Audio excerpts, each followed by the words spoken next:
हौवे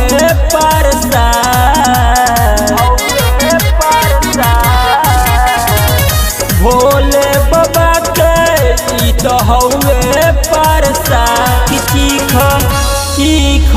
साली तनी गाजा के सवाद चीख साली तनी गाजा के सवाद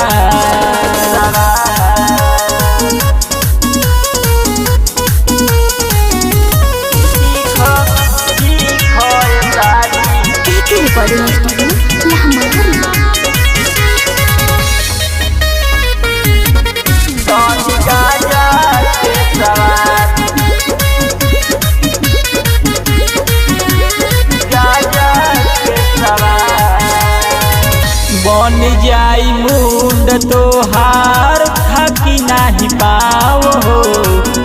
असर न करी धूप लगी चाहे छाव हो बन जाई मुंड तोहार थकी नाही पाओ हो असर न करी धूप लगी चाहे छाव हो भूली जइबू टेंशन नाही रही कुछ यार भूली जइबू टेंशन नाही रही कुछ यार कि चीख साली तनी गाजा के सवाद चीख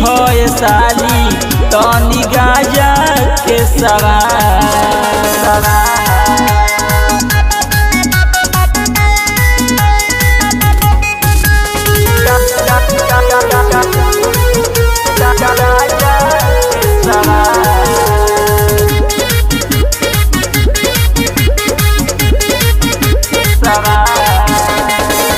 सोनू संग भइले भगती में मगन हो